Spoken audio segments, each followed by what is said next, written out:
하나님의 은혜가 여러분들 가운데 함께 하시기를 주님의 이름으로 축복합니다. 자, 시편 40편에서는 그 하나님은 어떤 하나님이에요? 그 하나님은 어떤 하나님일까?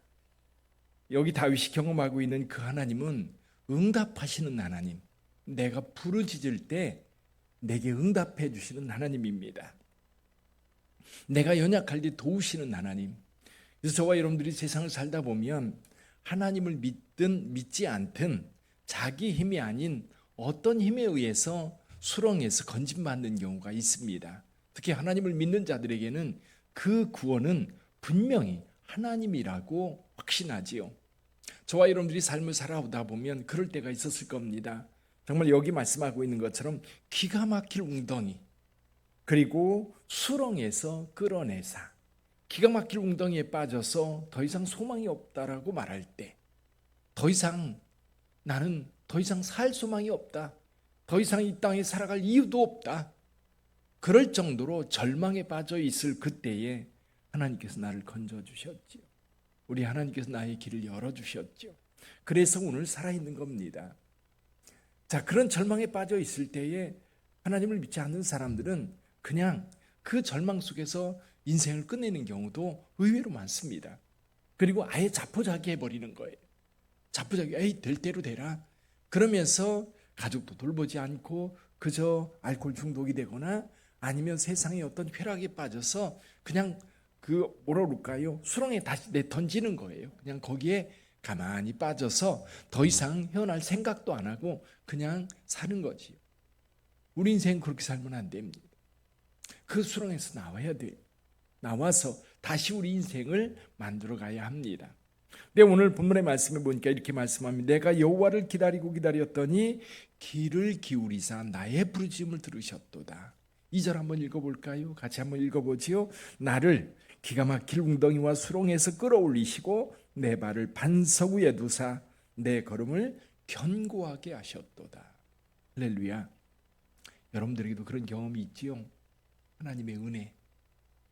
여러분, 하나님의 은혜를 경험하지 못한 분은 없을 겁니다. 여러분, 우리가 삶을 살아가면서요, 하나님의 은혜가 있고 세상에서 경험하는 어려움들이 있어요. 여러분, 가만히 돌아보면 세상에서 당하는 어려움보다 하나님이 주신 은혜가 훨씬 큽니다. 훨씬 커요. 그래서 우리가 잠잠히 기도하다 보면 하나님이 주신 은혜를 생각하다 보면 이 뭐라 그럴까요? 이 밑에서 치솟아 올라오는 기쁨이, 그리고 그런 감격들이 있거든요. 근데 그럼에도 불구하고 또 세상에서 오는 시험과 어려움과 고통들이 있어요. 근데 이 세상에서 오는 시험, 고통, 아픔 이런 것들 나를 금방 무너뜨릴 것 같지만 사실 하나님의 은혜에 비교해 보면 은혜는 우리 수렁에서 우리를 건져주시고 그 환난 날에 나를 건져주시는 은혜이기 때문에 그 환난보다 훨씬 큰 힘이란 말이에요. 훨씬 큰 힘. 그러니까 우리가 신앙생활하다 보면 하나님의 은혜를 생각하면요, 우리 삶의 기쁨이 사라질 수 없고요, 시험 들 수 없고요, 아파할 수 없어요. 그 하나님의 은혜에 우리가 어느 정도 우리의 삶에서 그 비중을 두느냐, 그것이 우리 신앙의 어떤 신앙생활의 척도가 되는 것 같아요. 하나님이 베푸신 은혜 너무너무 커서 내가 어떤 어려움이 온다 할지라도 그것은 포기할 수 없는 하나님의 복이다. 하나님의 축복이다. 그래서 하나님 앞에 헌신하는 자들은 그런 것 같아요. 하나님 앞에 헌신하는 자들은 시험이라는 게 없어요. 어려움은 있을 수 있어요. 어려움 중에 하나님 도와달라고 눈물을 흘려 기도할 수는 있겠지만 그것이 시험이 되지는 않아요. 왜? 하나님의 은혜가 훨씬 더 크거든요. 그리고 여기서도 건져줄 걸 믿거든요. 이렇게 하나님의 은혜를 경험한 자는 그 다음에 어떻게 행동해야 되는지 오늘 본문의 말씀에서 그 이야기를 하고 있습니다. 5절을 좀 한번 읽어볼까요? 5절 같이 읽어봅니다. 여호와 나의 하나님이여, 주께서 행하신 기적이 많고 우리를 향하신 주의 생각도 많아 누구도 주와 견두리가 없나이다. 내가 널리 알려 말하고자 하나 너무 많아 그 수를 셀 수도 없나이다. 하나님께서 내게 베푸신 은혜가 얼마나 많은지 셀 수도 없다는 거예요. 다른 사람한테 이야기를 하고 싶은데 너무 많아가지고 뭐부터 이야기해야 될지 모르겠다는 거예요. 하나님의 은혜입니다. 사랑하는 성도 여러분, 그래요. 하나님께서 우리에게 베푸신 은혜가 너무 많아서 사실 이 가만히 누워 있다 보면 심장이 콩닥콩닥 뛰는 것도 하나님의 내 의지로 뛰는 게 아니거든요. 제가요, 이제 우리 아이가 수영을 배울 때 나도 이제 운동 겸 수영을 좀 배우겠다고 수영장을 찾아갔어요. 그리고 이제 수영을 해서 이제 호흡하는 법 배우고, 그리고 이제 자유형 배우고, 그 다음에 배영쯤 배울 쯤에 감기기가 오는 거예요. 자꾸 이렇게 숨이 막히고 기침이 나고. 그래서 이제 병원에 갔어요. 갔더니 감기기 같아요. 우리 약을 처방해 주더라고요. 한 2, 3일 약 먹고 나니까 괜찮았어요. 그래서 수영장에 다시 갔습니다. 갔는데 하루 지나고 그 다음날 됐는데 또 그런 거예요. 그래서 이상하다. 그래서 이제 병원에 다시 갔어요. 그래서 이렇다고 얘기했더니 의사가 하는 얘기가 아마도 수영장의 그 락스 물 이제 깨끗하게 하는 것 그 냄새 때문에 아마 기관지가 붙는 것 같다. 수영장에 가지 마세요. 그러는 거예요. 그러고 이제 수영장에 지금까지 못 가는 겁니다. 왜냐면 가면 또 이제 그 락스 냄새 그때 이제 그 기관지가 붙는 거예요. 그럼 기관지가 좁아지거든요. 그리고 숨이 안 쉬어지는 거예요. 숨이 쉬기 어려워. 물론 이제 기침할 때도 그런데 그때 느낀 게 뭐냐면 야, 숨을 자유롭게 쉬는 것만으로도 이건 너무 행복한 거다. 이건 기적이다, 기적. 얼마나 많은 변수들이 우리 삶에 있습니까? 근데 그 락스가 이제 호흡을 이렇게 저 같은 경우 기관지가 아마 약한가 봐요. 기관지가 부으니까 숨을 못 쉬니까 이 천식 있는 분들이 이해가 되는 거예요. 숨 쉬는 거를 의식하지 않고 숨 쉰다? 그러면 기적을 경험하는 줄 믿습니다. 기적. 그리고 우리 몸의 핏줄이 10만 킬로가 넘는다고 그러잖아요. 근데 심장이 한번 쿵 하면 1분 정도 걸려서 피가 모세혈관까지 갔다 온답니다. 쾅 한번 누르고. 여러분 그런 것만 생각해도요, 얼마나 많은 기적 가운데 우리가 살고 있는지 몰라. 수많은 차들이 오갈 때에 여러분 그렇게 엊그제도 시청 앞에서 역주행해서 9명이 죽었죠. 거기 있는 사람들 날벼락이거든요. 정말 날벼락. 이런 일들이 세상에 자주 일어나요. 근데 우리는 아무렇지도 않게 살거든요. 무슨 얘기입니까? 기적 가운데 살고 있다. 기적 가운데.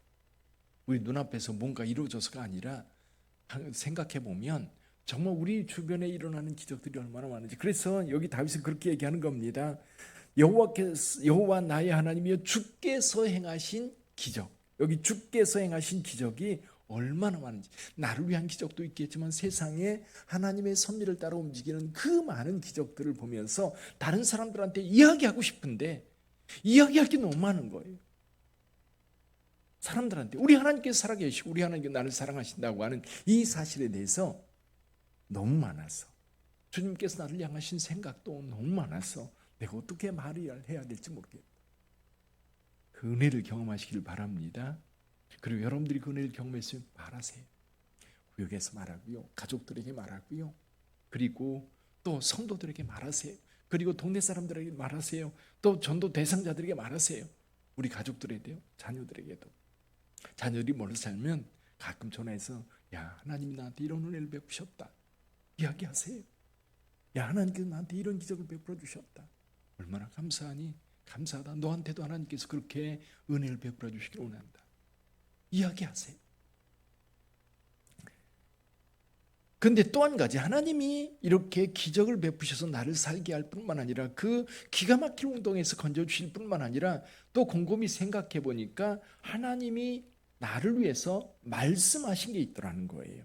나를 위해서 말씀하신 것. 6절에 보니까 주께서 내 귀를 통하여 내게 들려주시기를 제사와 예물을 기뻐하지 아니하시며 번제와 속죄제를 요구하지 않으신다 하신지라. 주께서 내게 말씀하신 것이 있다는 거예요. 우리 8절을 한번 읽어볼까요? 8절 같이 읽어봅니다. 나의 하나님이여 내가 주의 뜻 행하기를 즐겨오니 주의 법이 나의 심중에 있나이다 하였나이다. 여기 7절에 보면 나를 가리켜 기록한 것이 두루마리 책에 있나이다 그랬어요. 나를 향하여 가리킨 말씀, 성경이에요. 성경. 여러분, 성경은 이스라엘 백성들과 하나님 사이에 있었던 일들을 기록한 겁니다. 이게 이스라엘 백성들에게 주신 하나님의 말씀이에요. 그런데 이 성경 말씀은 하나님께서 다른 사람이 아니에요. 나에게 주신 하나님의 말씀인 줄 믿습니다. 이 다윗은 그렇게 받아들인 거예요. 하나님이 나에게 하신 말씀이다. 나에게 하신 말씀. 다른 사람이 아니에요. 나에게 하신 말씀. 다른 교회 성도에게 하신 말씀이 아니라 나에게 하신 말씀. 주님은 나를 위해서 오셨고 나의 죄를 담당하셨고 나에게 말씀하셨다. 다윗은 그렇게 고백하면서 그래서 나에게 주신 말씀이기 때문에 나는 당연히 이 말씀을 따라 행하고자 한다는 거예요. 다른 사람한테 주신 말씀이면 내가 굳이 따를 필요가 없지요. 굳이 그 사람한테 한 얘기를 내가 왜 당신한테 한 얘기를 내가 왜 따라야 돼? 당연한 거 아니에요? 근데 성경은 내게 주신 말씀이기 때문에 나는 기꺼이 주님의 말씀을 따라 행하고자 한다라고 고백하고 있어요. 왜? 내게 은혜를 베푸셨고 내게 말씀하셨으니까. 전능하신 하나님이에요. 다른 하나님이 아니에요. 전능하신 하나님, 온 우주 만물을 통치하시는 그 하나님이 나를 지명하여 불러 하나님의 자녀 삼으신 줄 믿습니다. 그리고 말씀해 주신 것. 그 은혜를 따라 오늘 또 사는 겁니다. 우리 10절도 한번 더 읽어보죠. 10절 같이 읽어봅니다. 내가 주의 공의를 내 심중에 숨기지 아니하고 주의 성실과 구원을 선포하였으며 내가 주의 인자와 진리를 많은 회중 가운데에서 감추지 아니하였나이다. 할렐루야. 하나님이 공의를 베푸시고 또 하나님께 성실과 구원으로 내게 행하신 그 일들을 숨기지 않고 사람들한테 말하는, 전도가 다른 게 아니에요. 그런 이야기 하는 거예요. 사람들에게 살아계신 하나님의 이야기를 해주는 거예요. 하나님이 예수 그리스도를 우리에게 보내셨다. 그분이 나의 죄를 담당하셨다. 이게 복음의 핵심이죠. 근데 우리 일상 속에서 하나님은 나를 사랑하시고 나와 함께 하시며 나의 삶을 이끄신다고 사람들한테 이야기하는 거예요. 이 사람 저 사람한테 얘기하는 거예요. 어떤 사람은 그럴 겁니다. 너 미쳤냐? 그래, 나 미쳤어. 나 예수에게 미쳤고 하나님께서 나를 이렇게 구원해 주신 거에 너무너무 감사해서 그 은혜를 어떻게 주체할 수가 없어. 그런데도요, 어려움이 있을 수 있습니다. 그 어려움이 있을 때 앞부분에 1절에서 하나님 앞에 부르짖어 기도했던 것처럼 또 기도하는 거예요. 어제도 우리가 하나님의 말씀 나누었던 것, 시편 116편도 그런 말씀이죠. 하나님이 이 출애 바벨론에서 해방되어 고향으로 돌아올 때의 그 기쁨. 근데 그 기쁨이지만 또 삶이라고 하는 건 그 롤러코스터 같잖아요.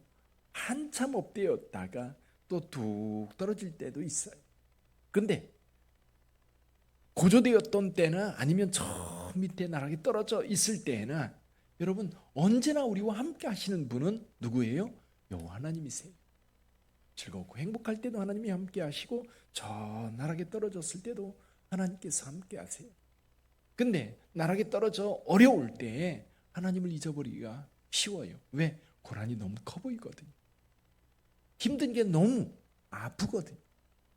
그러니까 아픔과 고통에 초점을 맞추다 보면 거기서 헤어나지를 못해요. 눈을 들어 주님을 바라볼